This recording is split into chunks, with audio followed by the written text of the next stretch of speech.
Dans cette capsule vidéo d'aujourd'hui, c'est moi le prof, nous allons parler du réveil des mémoires. Cette capsule peut s'intégrer au chapitre d'histoire, l'historien et les mémoires de la Seconde Guerre mondiale. À partir des années 1970, on assiste à la contestation du mythe résistentialiste par les historiens qui disposent de nouvelles sources et d'un contexte plus favorable pour écrire l'histoire de la Seconde Guerre mondiale. Cette rupture permet le réveil des mémoires. Les enfants du baby-boom, nés après la guerre, devenant adultes, s'interrogent sur ce qu'ont fait ou sur ce qu'ont subi leurs parents durant ces années sombres.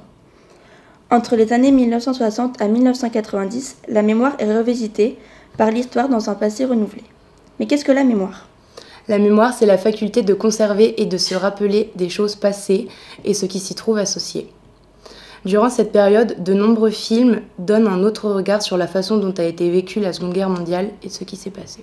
On peut citer l'exemple du Chagrin et de la pitié de Marcel Ophuls, qui s'intéresse à la vie sous l'occupation dans un village dans le centre de la France. Ils sont interrogés des résistants et surtout des Français qui ont été passifs et qui ont tenté de vivre durant ces années sombres. Ce film s'oppose donc au mythe résistentialiste. En 1985, un autre film de Claude Lanzmann, Shoah, qui veut dire catastrophe en hébreu, connaît une renommée internationale et donne la parole aux témoins des camps de concentration. On entre alors dans l'ère du témoin.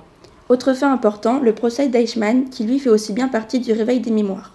Jugé en 1961, à Jérusalem, il est le responsable logistique de la solution finale.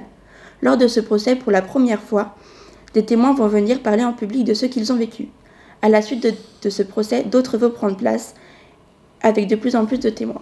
Enfin, un livre écrit en 1972 par Robert Paxton revisite la responsabilité de l'État français dans la politique de collaboration avec le régime nazi et particulièrement le régime de déportation des Juifs de France. Ce livre se nomme La France de Vichy. Après cette revisite historique et mémorielle, l'État français entreprend à partir des années 1990 une politique d'officialisation des mémoires. Nous espérons que cette capsule vidéo vous aura aidé dans vos révisions. À bientôt.